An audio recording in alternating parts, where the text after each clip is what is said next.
तो कहानी के शुरू में हम एरिक नाम के एक लड़के को देखते हैं। वो सोया हुआ था। गहरी नींद में उसे ख्वाब आ रहा था जहाँ वो एक छोटा सा बच्चा था और उसके पास एक घोड़ा था। घोड़ा भागते हुए फेंस में फंस जाता है और वो फेंस घोड़े को बुरी तरह जख्मी कर देती है। घोड़ा दर्द से तड़प रहा था, जबकि ऊपर दिखाया जाता है कि बहुत सारे क्रोस बैठे हुए हैं। ये क्रोस जैसे उसकी मिलने का इंतजार कर रहे थे, क्योंकि एकदम से इन सभी क्रोस ने मिलकर उस घोड़े के ऊपर हमला कर दिया और उस घोड़े को काट खाया। और एरिक अपने घोड़े के लिए कुछ भी नहीं कर पाता। यही बात उसे बचपन से अब तक तंग किया करती थी। अब सीन कट होकर हम शैली नामी एक लड़की से मिलते हैं।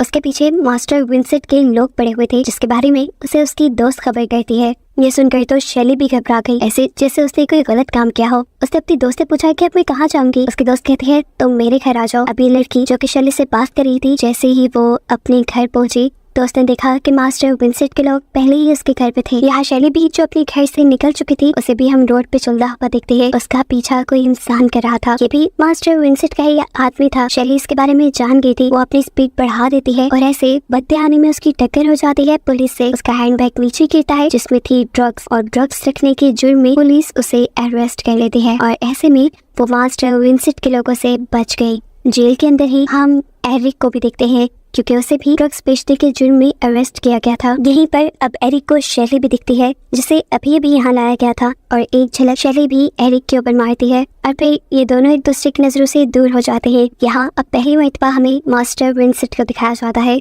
जिसने शैली की दोस्त को बंदी बनाया हुआ था। वो उनसे शैली का पता पूछते हैं, लेकिन उसे तो पता मालूम ही नहीं था, क्योंकि उसके घर पहुंचने से पहले ही शैली अरेस्ट हो चुकी थी। वो घबराई हुई थी। मास्टर विंसेंट से वो रिक्वेस्ट करती है, प्लीज मुझे छोड़ दो, मुझे जाने दो। लेकिन गुस्से में मास्टर विंसेंट उठकर उसके कान में कोई मंत्र बोलते हैं। ये मंत्र उसे ऐसा पोजेस कर गया कि उसे कोई होश न रही। मास्टर विंसेंट की एक लड़की ने उसके पास एक चाकू रखा और इसी पोजेशन में उस लड़की ने चाकू उठाकर अपने आप को बाहर बाहर वार करके मार डाला। उसके मरते ही मास्टर विंसेंट अपनी चेयर से उठे। जिस चाकू से उस लड़की ने अपने आप को मारा था, उसी चाकू से अपने हाथ में कट लगाया और फिर वो कट लगा हाथ उस लड़की के भी बहते खून के ऊपर रख दिया, जिससे उनको काफी ताकत मिल गई। ये उनके साथ क्या हो रहा था, ये आगे चल के मूवी में पता चलेगा। जेल के अंदर ही दिखाया जाता है कि अब वक्त गुजरते साथ साथ एरिक और शैली की दोस्ती हो गई थी। ये लोग पहले खाने के टाइम मिलते हैं और फिर बातें करने के लिए शैली एरिक के रूम में भी आ जाती है। उसके हाथ की बनी ड्राइंग्स दिखती है और उससे काफी बातें करती है। तभी शैली को एक अनाउंसमेंट के जरिए बुलाया जाता है। ये दोनों परेशान हो गए थे कि ऐसी अनाउंसमेंट पहले यहाँ किसी के लिए नहीं की जाती थी। डर कर ये दोनों बाहर जाते हैं तो वहाँ मास्टर विंसेंट के लोग थे, जिसे देखते ही शैली बुरी तरह घबरा गई। एरिक ने उससे पूछा, तुम इन्हें देखकर क्यों घबरा रही हो? वो कहती है, ये लोग मेरी जान के पीछे पड़े हैं और यहाँ तक मेरा पीछा करते हुए आ गए। अगर मुझे अपनी जान बचानी है तो मुझे यहाँ से भागना होगा। एरिक भी उसका साथ देता है। जेल के खुफिया रास्ते उसे पता थे। उन्हीं खुफिया रास्तों के जरिए ये लोग जेल से निकल जाते हैं और भागते हुए जंगल के रास्तों में आते हैं, जहाँ से एक वैगन इन्हें यहाँ से दूर ले जाती है। सुबह होने तक ये लोग शहर आ चुके थे। यहाँ पर शैली एरिक को अपने घर ले जाती है, जबकि अब पुलिस के साथ साथ मास्टर विंसेंट के लोग भी शैली को ढूंढने के लिए पागल हो चुके थे। जैसे ही मास्टर विंसेंट के लोगों ने मास्टर विंसेंट को बताया कि शैली एक और बार उनके हाथ से निकल गई, तो वो लोग गुस्से से पागल हो गए और उन्होंने अपने लोगों से कहा, मुझे किसी भी हाल में शैली जिंदा या मुर्दा चाहिए। ये कहकर वो कॉल काट देते हैं। यहाँ शैली और एरिक दोनों पार्टी करने के लिए निकले हुए थे, जहाँ पर एक आदमी शैली को देख लेता है और उसके कान में कोई अजीब सी बात कहता है। ये सुनते ही वो डर गई और जल्दी से इस पार्टी से बाहर आ गई। एरिक पूछता है, तुम बाहर क्यों आई? वो बताती है कि असल में मेरी जान को खतरा है। वो अब अपनी जान बचाने के लिए एक गोदाम में जाती है,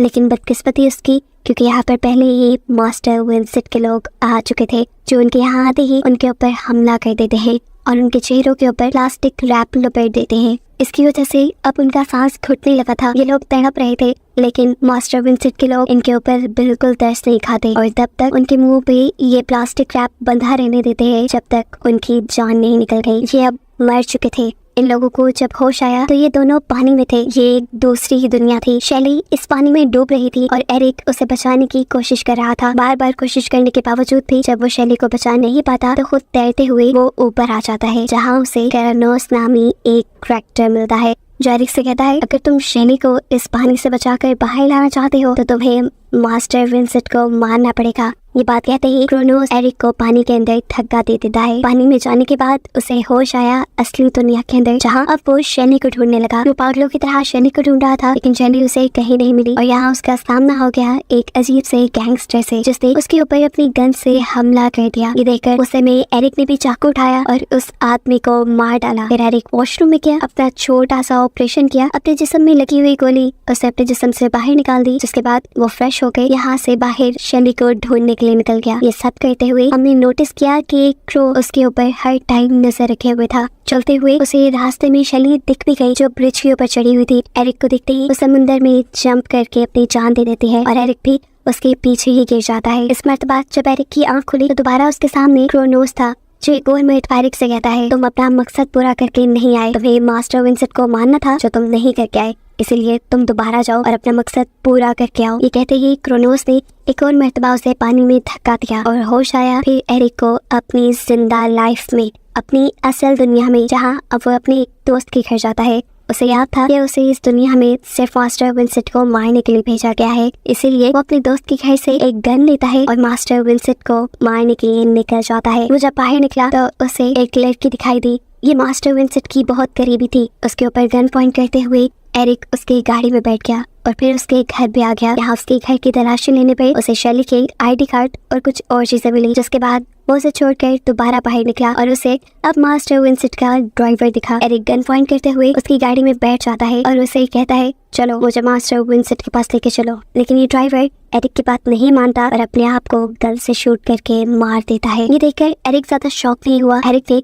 उस ड्राइवर की जेब से उसका फोन निकाला, जहाँ उसने देखा कि उसके फोन पे बहुत से मास्टर विंसेंट के असिस्टेंट के मैसेजेस आए हुए थे। अब ये बढ़ ही रहा था कि एकदम से उसकी नजर मास्टर विंसेंट और उसके असिस्टेंट पे भी पड़ गई, जो एक दूसरी गाड़ी में बैठकर यहाँ से कहीं और जा रहे थे। ये देखते ही एरिक तेजी से उनकी गाड़ी के सामने आ खड़ा हुआ। उसने गन से इस गाड़ी के ऊपर बार बार शूट करना शुरू कर दिया। मास्टर विंसेंट के कहने पे उसका ड्राइवर एरिक को अपनी कार से धक्का भी देता है, लेकिन एरिक का एक्सीडेंट होने के बजाय या एरिक दूसरी तरफ गिरने के बजाय शीशा तोड़ते हुए उनकी कार के अंदर ही आ गया। ये देखते ही मास्टर विंसेंट एरिक को शूट करने लगता है तो ये गोली उसके अपने ही ड्राइवर को लग जाती है। अब मास्टर विंसेंट और एरिक के दरमियान में हाथापाई शुरू हो जाती है। एरिक हर हाल में मास्टर विंसेंट को मारना चाह रहा था, लेकिन यहाँ मास्टर विंसेंट ने एक और मर्तबा होशियारी दिखाई और गाड़ी का दरवाजा खोल के एरिक को गाड़ी से बाहर फेंक दिया। वो रोड पे था जहाँ पीछे से एक तेजी से आता हुआ ट्रक उसकी टांग को कुचल गया। यहाँ में दिखाया जाता है कि मास्टर विंसेंट अपने असिस्टेंट को गाड़ी में छोड़कर किसी के घर आए। ये वही लड़की थी जिसके घर अभी थोड़ी ही देर पहले एरिक भी आया था।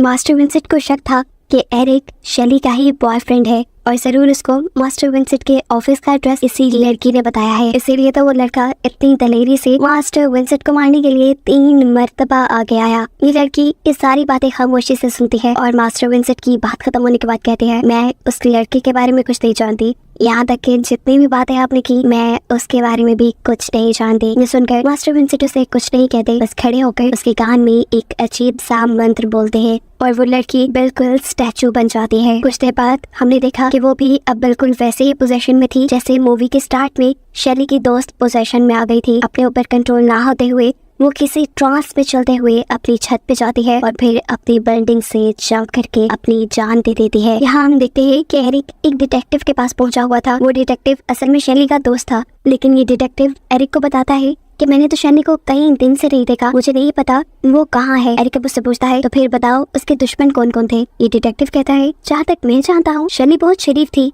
उसका कोई दुश्मन नहीं हो सकता। अब बेचारा एरिक चुपचाप शैली के घर जाता है। उसे वहाँ से कुछ चीजें लेनी थी, जो लेते हुए उसे वहाँ शैली का मोबाइल भी दिखा। वो मोबाइल उठाकर मोबाइल को चेक करने लगा, जहाँ उसे एक अजीब सी वीडियो मिली जिसमें मास्टर विंसेंट शैली के कान में कुछ मंत्र पढ़ रहे थे। जिसके बाद शैली पूरी तरह उनके कंट्रोल में आ गई और फिर उन्होंने शैली से एक मर्डर करवाया। असल में यही तो वो वीडियो थी जिसकी वजह से मास्टर विंसेंट शैली को मरवाना चाहते थे। मास्टर विंसेंट बहुत ही गलत कामों में इन्वॉल्व थे। उन्होंने डेविल यानी शैतान के साथ एक कॉन्ट्रैक्ट किया हुआ था, जिसके चलते वो दुनिया से अच्छी सोल्स को मारकर हेल में भेजते और फिर उन इंसानों की सारी ताकत डेविल मास्टर विंसेंट को दे दिया करता था। सिर्फ ये वीडियो ही थी जो मास्टर विंसेंट के इस काले कारनामों का सबूत थी और ये थी शैली के पास इसी वजह से मास्टर विंसेंट शैली की जान के पीछे पड़े हुए थे। एरिक अब ये वीडियो देखते ही मोबाइल लेकर शैली के घर से निकल जाता है और अपने दोस्त के घर पहुंचता है। अब इससे पहले कि वो अपने दोस्त को इस मोबाइल या इसमें मौजूद वीडियो के बारे में कुछ भी बताता, यहाँ पर मास्टर विंसेंट के लोग आ जाते हैं। एरिक वहाँ से भागने लगता है, जबकि मास्टर विंसेंट का एक आदमी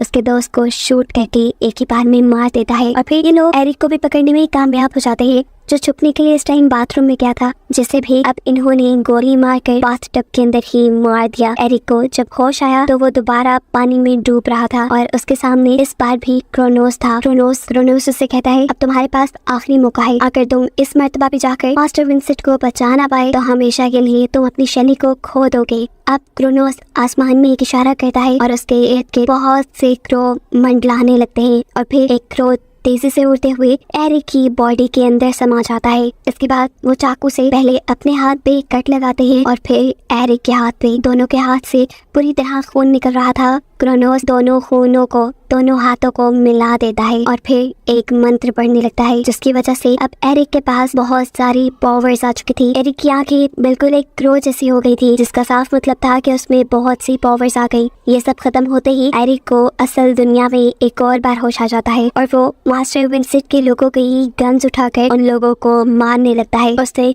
मास्टर विंसेंट के आदमियों को बहुत ही बेदर्दी से मारा था। उनको मारने के बाद इन्हीं आदमियों के मोबाइल पे उन्हें मास्टर विंसेंट की असिस्टेंट के मैसेजेस मिले। वो असिस्टेंट इन लोगों को सिनेमा में बुला रही थी। ये सोचकर एरिक उठता है, अपनी आंखों के नीचे कुछ काला रंग लगाता है और सिनेमा के लिए निकल जाता है। उसने हाथ में एक तलवार पकड़ी हुई थी, जिससे उसने सिनेमा के सभी गार्ड्स को मार डाला था। यहाँ इस खून खराबे की वजह से काफी भगदड़ मच चुकी थी। सिनेमा के अंदर जो मास्टर विंसेंट की असिस्टेंट थी, उसे भी ये बात पता चल गई थी कि एरिक ने यहाँ आकर खून खराबा शुरू कर दिया है और अब उसकी अपनी जान को खतरा है। जल्दी से वो इस चीज की खबर मास्टर विंसेंट को कहती है और उनसे रिक्वेस्ट करती है कि प्लीज आप यहाँ आ जाए। अभी वो कॉल ही कर रही थी कि एरिक भी उसके कमरे के बाहर पहुंच गया, जहाँ उसका सामना हुआ उस लड़की के बॉडीगार्ड से। उस लड़की के बॉडीगार्ड ने एरिक को गन से शूट किया, लेकिन एरिक अब इमोर्टल हो चुका था, यानी अब वो कभी नहीं मरने वाला था। इन गोलियों का असर उसके ऊपर नहीं होने वाला था। इस गार्ड को मारने के बाद वो अंदर चला गया, जहाँ वो उस असिस्टेंट से मास्टर विंसेंट के बारे में पूछता है। जब वो लड़की कुछ नहीं बताती तो एरिक अपनी तलवार से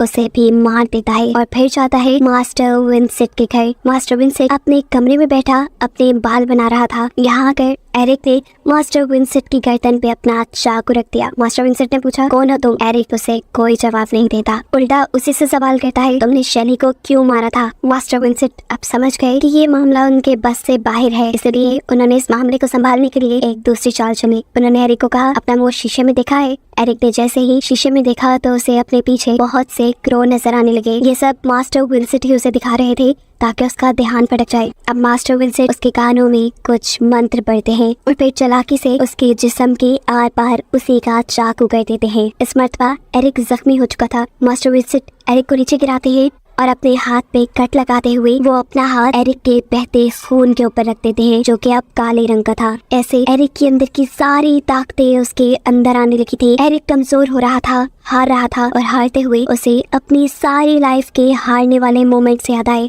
बचपन में जब उसका घोड़ा मरा था और जब शैली को इन लोगों ने उसकी आंखों के सामने मारा था। उसकी ये सारी दर्द, ये सारी बेचैनी उसको हिम्मत देती है और वो एक और मार अपनी हिम्मत ताकत इकट्ठी कर लेता है। जुनून में आकर वो मास्टर विंसेंट को उठाता है और उनकी विंडो से बाहर गिर जाता है। इन्हें जब होश आया तो इस टाइम ये दूसरी दुनिया में पहुंच चुके थे, जहाँ पे क्रोनोस होता था। यहाँ पर आने के बाद भी एरिक ने देखा कि मास्टर विंसेंट जिंदा है। वो मास्टर विंसेंट को इतना मारता है कि उसकी जान निकलने वाली रह जाती है। उसके बाद वो उसका चेहरा पानी में डुबो देता है और ऐसे मास्टर विंसेंट खत्म हो जाता है। मास्टर विंसेंट के मरते ही शैली खुद ब खुद पानी से बाहर आ जाती है। ये दोनों एक दूसरे को गले मिलते हैं और एक और बार मर जाते हैं। असल में ये लोग पहले ही मर चुके थे। इन्हें दोबारा सिर्फ मास्टर विंसेंट को मारने के लिए जिंदा किया गया था और अब क्योंकि इनका मकसद पूरा हो चुका था तो अब ये दोबारा मर गए हैं। यही दिखाते हुए ये मूवी यहाँ खत्म हो जाती है।